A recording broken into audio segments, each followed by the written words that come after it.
नमस्कार दोस्तों, मैं मोहन बाकर आप सभी का स्वागत करता हूं अपने YouTube चैनल एग्रीकल्चर लिस्ट बाकर में। आज का जो हमारा वीडियो रहने वाला है वो बीएससी एग्रीकल्चर के सेकंड ईयर के सेकंड सेमेस्टर के JPB 221 जो कोर्स लगता है उसके बारे में रहने वाला है, जिसके बारे में हमने पहले 3 लेक्चर कर लिए सॉरी दोस्तों। आज का जो हमारा लेक्चर है वो लेक्चर नंबर 4 होगा। आज का हमारा जो लेक्चर नंबर 4 है वो फाउंडेशन सीड और सर्टिफाइड जो सीड है उसके बीज उत्पादन की जो प्रक्रिया रहती है उसके बारे में है।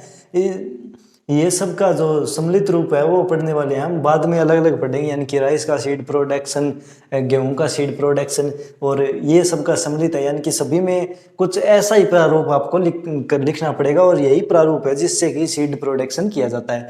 तो चलिए हम सभी फसलों का बीज उत्पादन जो फाउंडेशन सीड और सर्टिफाइड सीड है उसका बीज उत्पादन किस तरीके से किया जाता है वो हमें आज के लेक्चर में पढ़ने वाले हैं, जिसमें हमारा पहला जो पॉइंट रहेगा वो बीज स्रोत यानी कि सीड सोर्स रहेगा, दूसरा खेत का चयन यानी सिलेक्शन ऑफ फील्ड रहेगा, जो तीसरा पॉइंट है वो आइसोलेशन डिस्टेंस रहेगा, चौथा पॉइंट है वो फील्ड ऑपरेशन रहेगा, और 5 नंबर पॉइंट है वो रॉगिंग रहेगा, और जो 6 नंबर पॉइंट है वो कटाई एवं बराई रहेगा। ठीक है, हार्वेस्टिंग एंड थ्रेसिंग। चलिए शुरू करते हैं। पहला जो पॉइंट है वो बीज स्रोत है। बीज स्रोत कैसा होना चाहिए? बीज हमेशा प्रमाणीकृत संस्था से लेना चाहिए, प्रमाणित बीज लेना चाहिए। अगर हम जो प्रमाणित बीज है यानी कि सर्टिफाइड सीड का उत्पादन कर रहे हैं तो हमें फाउंडेशन सीड यानी प्रमाणित बीज जो आधार बीज है वो लेना पड़ेगा। अगर हम आधार बीज का उत्पादन कर रहे हैं तो हमें ब्रीडर सीड यानी ब्रीडर सीड लेना पड़ेगा। ठीक है, आधार बीज के लिए तो ब्रीडर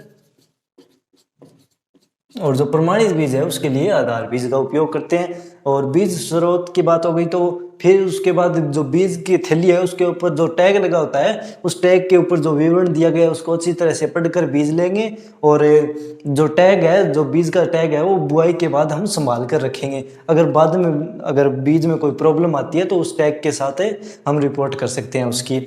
उसके बाद में दूसरा पॉइंट है सिलेक्शन ऑफ फील्ड, यानी कि खेत का चयन। खेत कैसा होना चाहिए? खेत में पिछले 2 से 3 साल से तो जिस फसल का हम सीड प्रोडक्शन कर रहे हैं वो फसल खेत में न बोई गई हो। ठीक है, उसके बाद में बात करें तो खेत में खरपतवार के पौधे ज़्यादा न हो, यानी कि लिमिट यानी मापदंडों के अनुसार खरपतवार के पौधे होने चाहिए।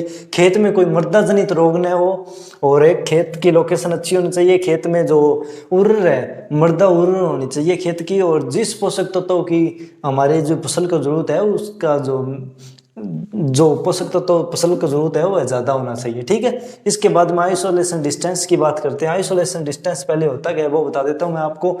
एक किस्म से दूसरे किस्म के बीच में जो दूरी रखी जाती है उसे आइसोलेशन डिस्टेंस कहते हैं। यह दूरी क्यों रखी जाती है? अगर हमारी ये हमारा खेत है, यहाँ पर हमने एक गेहूं की कोई किस्म बो रखी है सोनालिका, यहाँ पर जो दूसरी किस्म है वहां पर अर्जुन बो रखी है अर्जुन। तो अगर इनके बीच में जो दूरी मापदंडों के अनुसार नहीं होगी तो इस जो हमारी जो ये है हमारा जो खेत में जो सोनालिका बोई गई है उसमें क्या होगा, यहाँ से अगर कोई परागण जा सकता है, यानी कि सोया परागण या पर परागण हो सकता है कीटों द्वारा या हवा द्वारा, और बाद में दूसरा यहाँ से कीटों के साथ और कोई रोग जा सकता है। इस खेत से कीट भी हमारे खेत में आ सकते हैं, इसलिए दो अलग अलग किस्मों के बीच में दूरी रखी जाती है, उसे आइसोलेशन डिस्टेंस कहते हैं। यह दूरी रोग के लिए और जो अनुवांशिक शुद्धता है उसको बनाए रखने के लिए और कीटों के लिए रखी जाती है। इसके बाद में जो हमारा 4 नंबर जो पॉइंट है वो है फील्ड ऑपरेशन। फील्ड ऑपरेशन में 5 पॉइंट है हमारे। पहला पॉइंट है खेत की तैयारी।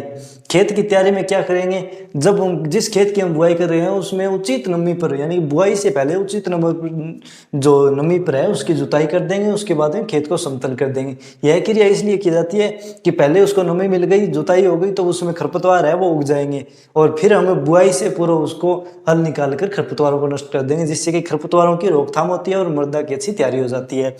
इसके बाद में बात करते हैं बुआई में क्या करते हैं? बुआई इसकी समय पर करते हैं, यानी कि जो बुआई का सही समय होता है उसी समय पर बुआई करते हैं। और इसके बाद बुआई में कैसे करते हैं? बुआई एक तो उचित नमी हो, जिस नमी पर बुआई करते हैं उस सीड की उस उचित नमी पर बुआई करते हैं। और बीच में जो बीज दर है वो बीज दर कमी रखी जाती है। और पौध से पौध और लाइन से लाइन दूरी है वो ज़्यादा रखी जाती है। पौध से पौध और लाइन से लाइन की दूरी ज़्यादा इसलिए रखी जाती है कि उसमें जो निराई गुड़ाई और खरपतवारों को निकालना की जो क्रिया है वो अच्छे से की जाती है। और अगर आप कहेंगे बीज दर कम रखी जाती है तो उत्पादन भी इसका कम होगा, हाँ ये बिल्कुल सही है, उत्पादन इसका कम होगा। लेकिन हम यहाँ पर बीज उत्पादन नहीं कर रहे हैं, यानी कि हमें उसका अधिक उत्पादन के लिए है वो खेती नहीं कर रहे हैं, उत्पादन के लिए खेती नहीं कर रहे हैं। खेती हम यहाँ पर किस लिए कर रहे हैं, बीज उत्पादन के लिए। यानी कि हमें अच्छा बीज मिलना चाहिए, ना कि ज़्यादा क्वालिटी अच्छी चाहिए हमें, क्वांटिटी नहीं, ठीक है। तो इससे उत्पादन के उद्देश्य से हम इसे नहीं बीजते हैं। और बाद में आता है उर्वरक। उर्वरक के जो हमारी एनपीके है उसको हम जो उर्वरक के आधार पर देते हैं, नाइट्रोजन वाली उर्वरक है, जो फास्फोरस वाली उर्वरक, जो फास्फोरस और पोटास है उनको तो एक ही बार में दे दिया जाता है, और जो नाइट्रोजन है उसको 3 बार में दिया जाता है, यानी कि बुआई के समय, बुआई से 40 दिन बाद, और जो पुष्पन होता है उससे थोड़ा पहले। और जो और उर्वरक के लिए हमें जो कंपोस्ट है, हमारी गोबर की खाद है, उसको है ना बुआई से 30 से 40 दिन पूर्व खेत में अच्छी तरह से मिला देते हैं। और इसके बाद आता है सिंचाई। सिंचाई की अलग अलग क्रियाएं होती है, जैसे कुछ फसलों में कम सिंचाई की आवश्यकता होती है, कुछ में ज़्यादा की होती है, और उसे फसल के आधार पर सिंचाई देती है, यानी कि उसकी क्रांतिक अवस्था है उनके आधार पर सिंचाई देती है। सिंचाई की कमी नहीं आनी चाहिए बीज उत्पादन में, वरना बीज कमज़ोर भी उत्पादित हो सकता है। और इसके बाद में पादप सुरक्षा। पादप सुरक्षा में क्या आता है, कीट, रोग और खरपतवार। खरपतवार के लिए निराई गुड़ाई और खरपतवारनाशी का छिड़काव कर सकते हैं। रोग और कीट के लिए, रोगों के लिए इंसेक्टिसाइड, कीट के लिए जो हमारे कवकनाशी है, जीवाणुनाशी है, उनका छिड़काव करते हैं। अगर हम जैविक जो खेती कर रहे हैं, यानी कि जैविक की खेती कर रहे हैं, उसमें हम खरपतवारनाशी का छिड़काव नहीं करते हैं, और जैविक जो कीटनाशी है उनका छिड़काव करते हैं, न कि रासायनिक का, ठीक है। बीज उत्पादन में हम रासायनिक का यूज करते हैं, लेकिन अगर जैविक कोई बीज उत्पादन कर रहा है तो वह इसे रासायनिक का उपयोग नहीं कर सकता। उसके बाद आता है रोगिंग। रोगिंग क्या होता है, रोगिंग की बात करते हैं। अगर किसी खेत में खरपतवार हो, खरपतवार और उस अन्य फसल का पौधा है, अन्य फसली पौधा,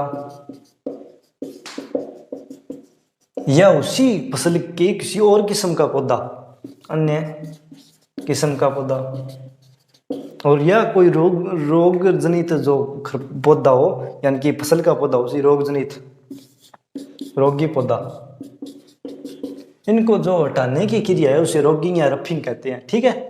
और इसके बाद में इसी में एक परिभाषा आ जाती है उन्मूलन की। उन्मूलन किसे कहते हैं, उन्मूलन वो देख लेते हैं। उन्मूलन की बात करें तो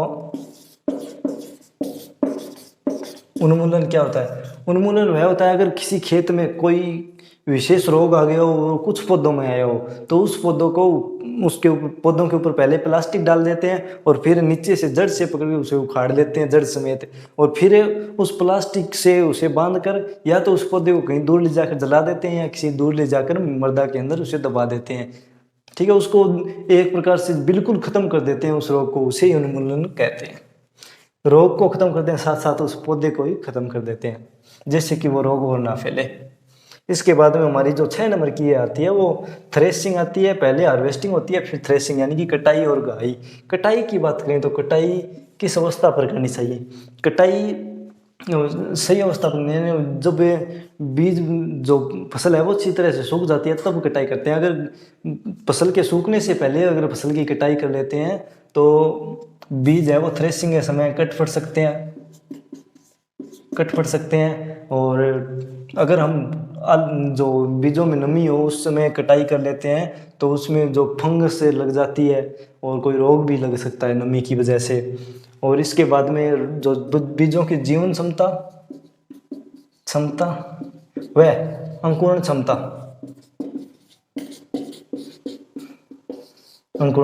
कम हो जाती है। बीजों की जीवन क्षमता और अंकुरण क्षमता कम हो जाती है। ये तो अगर नमी अवस्था पर अगर फसल की कटाई कर लेते हैं तब हो जाता है। अगर फसल को हद से ज़्यादा सुखा लेते हैं, अधिक पकाना, अगर फसल को ज़्यादा पका लिया जाता है तो उसमें क्या होता है, जो हमारी जो थ्रेसिंग की क्रिया है उसमें क्या होंगे, बीज टूट जाएंगे, उसके बाद अगर अधिक धूप पड़ रही है तो बीजों को वैसे भी खराब हो सकते हैं, धूप से बीज खराब हो सकते हैं और वर्षा से बीज खराब हो सकते हैं। अगर हम अधिक सुखा लेते हैं बीजों को, तो अगर बीजों को नहीं, सॉरी दोस्तों, फसल को अगर अधिक सुखा लेते हैं तो उसकी जब कटाई कर रहे हैं तो उसकी फलियां या बीज जमीन पर गिर जाएंगे, जिससे कि उत्पादन और भी कम हो जाएगा। और थ्रेसिंग, हमेशा थ्रेसिंग फ्लोर है वो हमेशा या तो पक्का होना चाहिए, पक्का फर्श होना चाहिए थ्रेसिंग फ्लोर, या फिर कोई तकड़ा तिरपाल है उस पर थ्रेसिंग की जाती है। तो यहाँ पर हमारा ये टॉपिक कंप्लीट होता है। आधार बीज और प्रमाणित बीज उत्पादन की सामान्य क्रिया है वो यहाँ पर कंप्लीट होती है। कल हमें जो सीड उत्पादन पढ़ेंगे क्रेल क्रॉप्स का, और चांस रहता है कि क्रेल क्रॉप में से क्वेश्चन आ जाए, ठीक है। कल हम इसका जो राइस, गेहूँ और बाजरा और मक्का का जो सीड प्रोडक्शन है वो पढ़ेंगे। धन्यवाद दोस्तों। अगर आपको वीडियो अच्छा लगा हो तो लाइक शेयर सब्सक्राइब जरूर करना। Thank you.